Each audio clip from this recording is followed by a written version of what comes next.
And I will be blinking.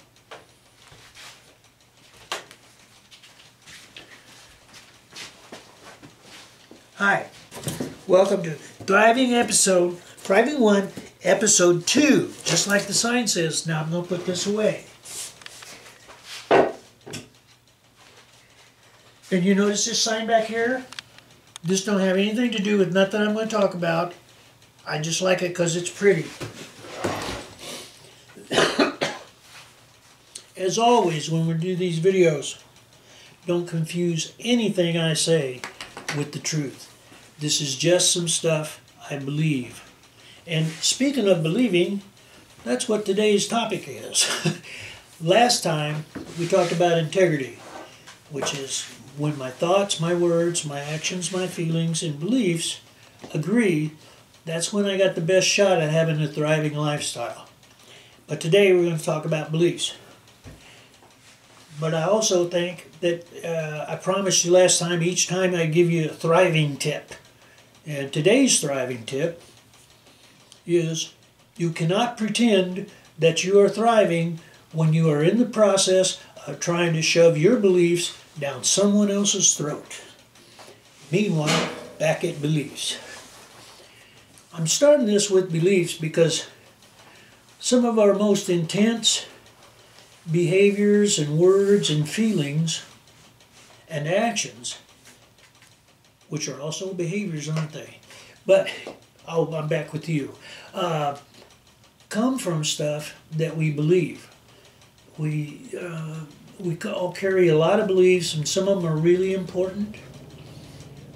We have beliefs about things like parenting, kindness, religion, sexuality, science, war, generosity, politics, friendship, education. And these things, depending on what environment we find ourselves in, can spark tremendous cooperation and nurturing, or intense conflict, even bloodshed. Now, those are great big things, and there's a lot more great big things I have about beliefs. But we also have beliefs about things that aren't gigantic. Like I have beliefs about neckties, dentures, landscaping, how to load a dishwasher, wearing white socks, watching sports, cursing, blowhards, laundry sorting, pajamas, tofu, ribeye, and dandelions.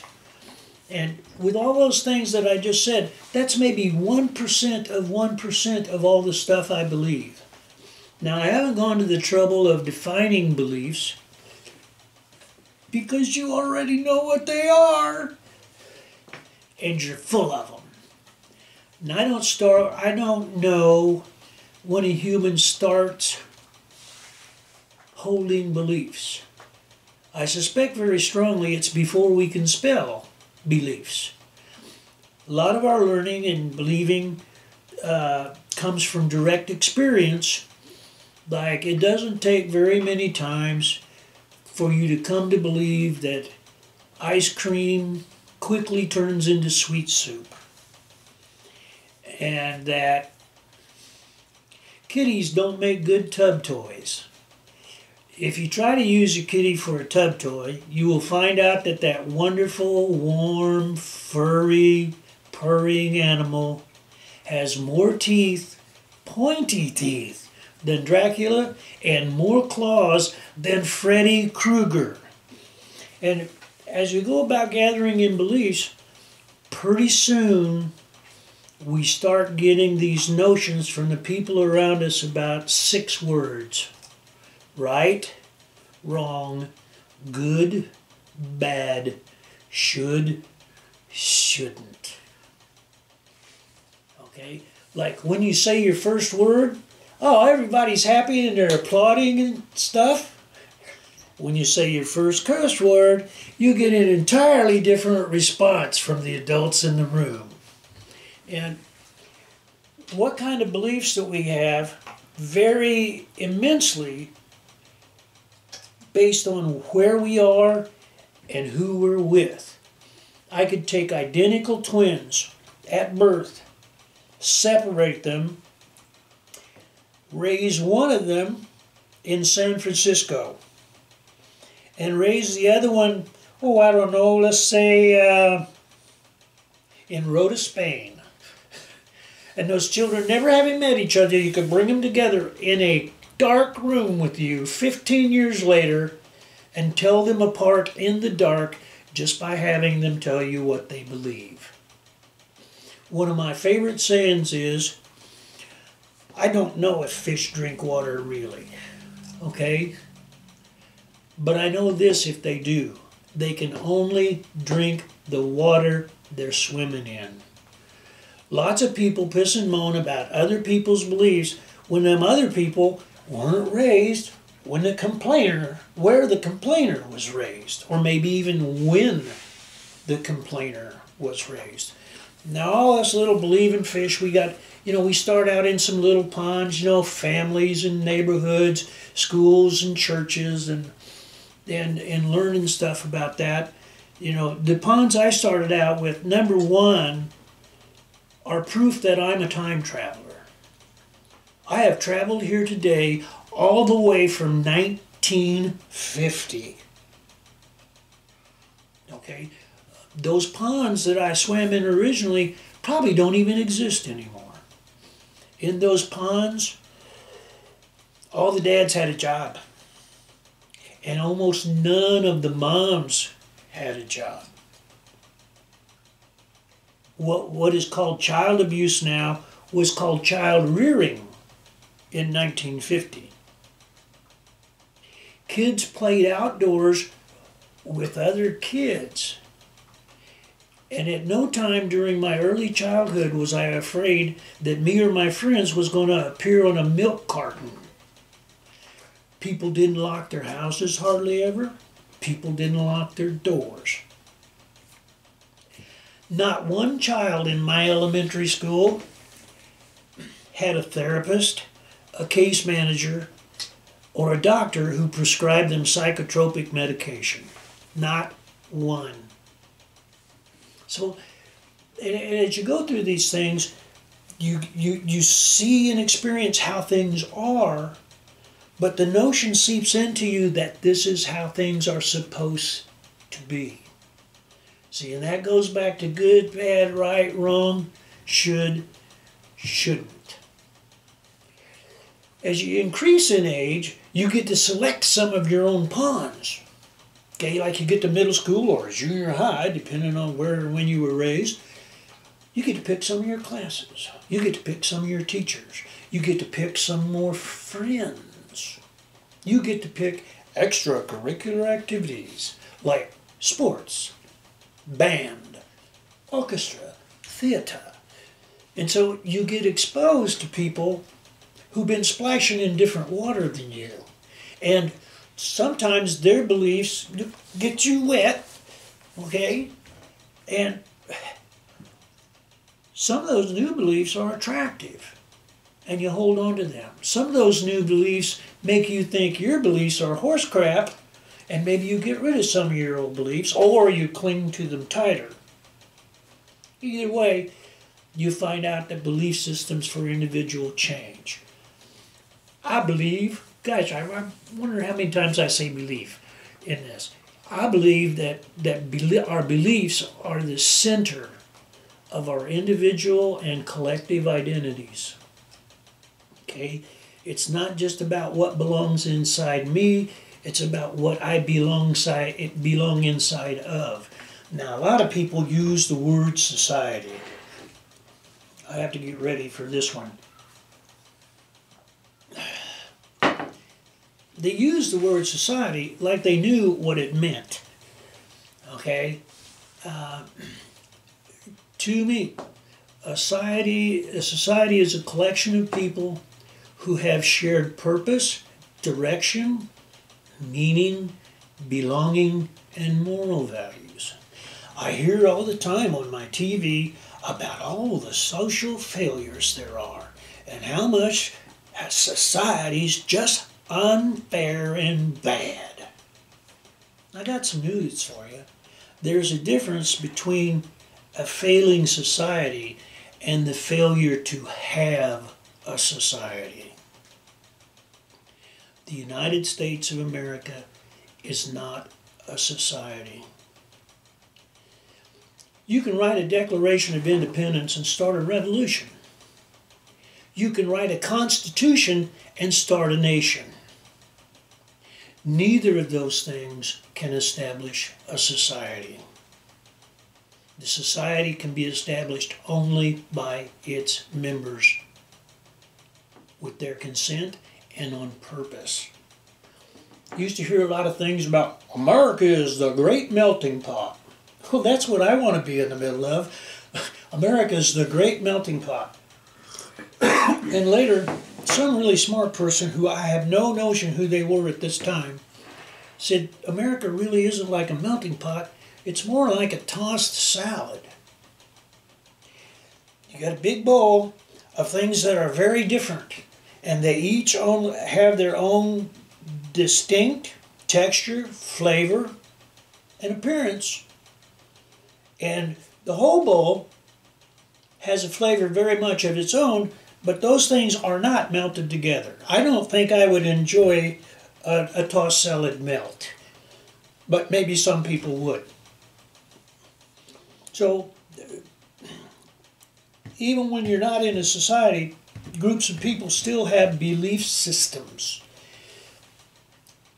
I suspect very strongly that the way animals compete in the world that doesn't live inside of poison boxes, the way animals compete, belief systems compete. Okay? There are a lot of extinct belief systems. There are a lot of extinct animal species. Those are the ones that don't adapt. There's a whole lot of newspaper print and magazine articles and TV shows and blogs and podcasts about human conflict. And yes, humans are in conflict. You know, lions are in conflict with other lions, whales are in conflict with other whales, humans are in conflict with other humans. Humans are also tremendously cooperative with each other. In my estimation, hundreds of times more cooperative than any other species that I'm aware of. You know, my state, Kansas, is right next to Missouri, the show me state. And I concur, sometimes you have to see something to believe it. I want to suggest that sometimes you have to believe something in order to see it. So many times I hear people say, well, we're just so divided. We just can't work together. I want to break that idea.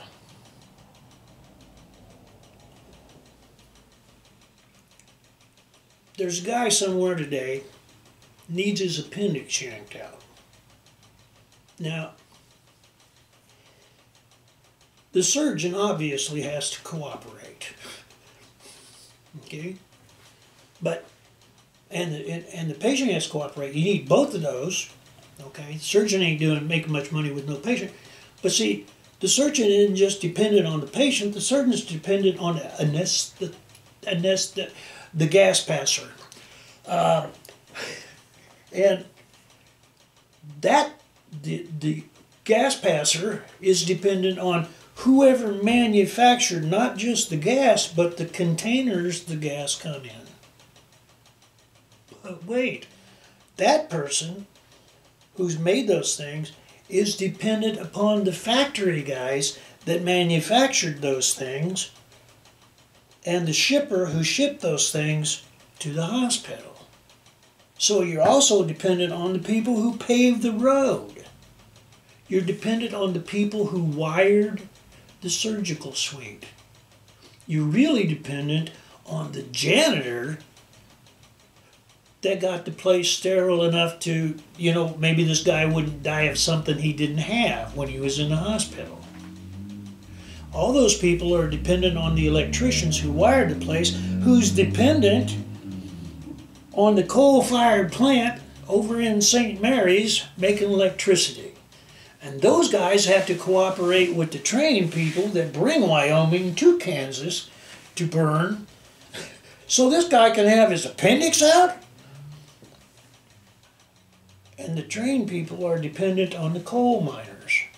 Okay, so for this guy to get his appendix out, the cooperation goes through dozens and dozens of people and companies, all the way back to some dude scooping coal from a mine in Wyoming. Another example, cup of coffee. This cup of coffee started somewhere in South America where there's a person who can't figure out how to grow cocaine. And the retailer, the wholesaler, the bean grower, I don't know, maybe the guy's got a burro to get him down to the train station. All those people are dependent on each other. And then you got to get them down to a place where there's a ship, okay? So you're dependent on the ship people, who are also dependent on all those people I just listed, to take the stuff across a large body of water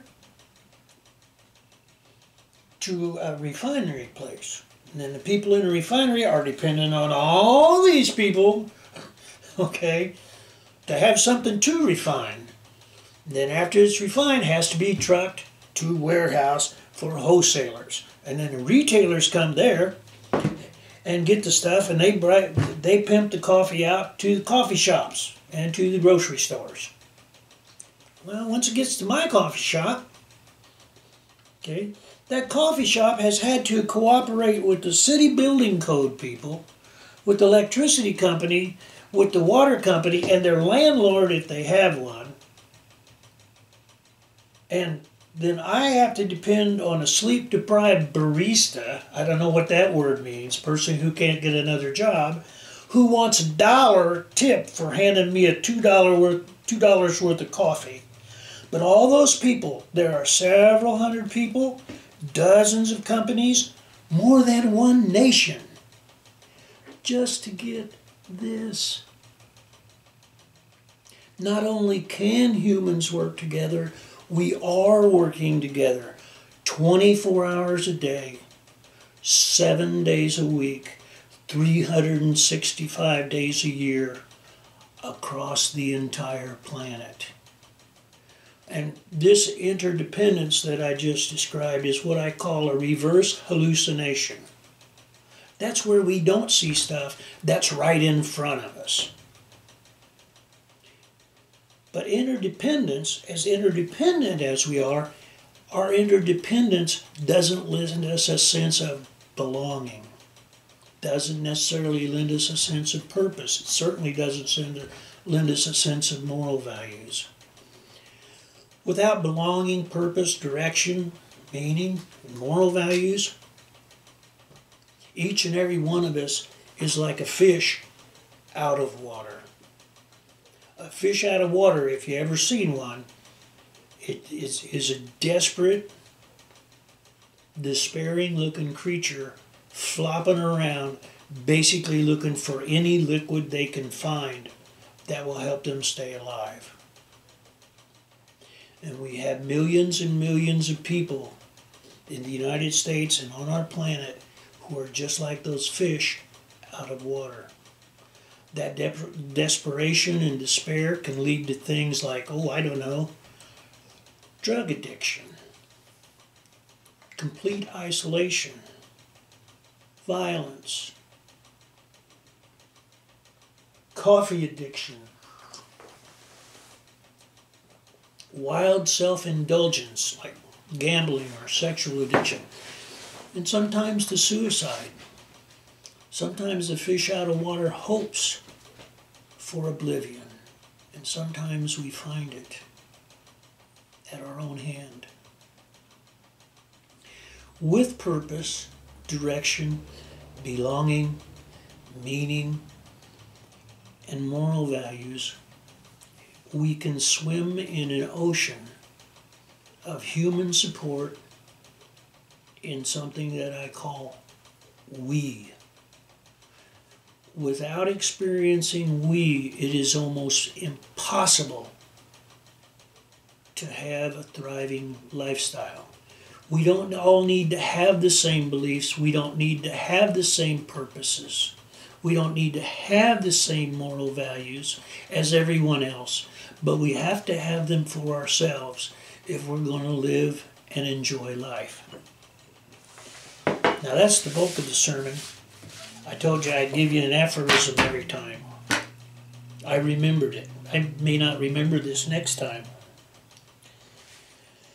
On a planet threatened by asteroids, racked by earthquakes, deluged by hurricanes, choked by forest fires, and ravaged by floods, the biggest threat to my survival may very well be humans who believe differently than I do.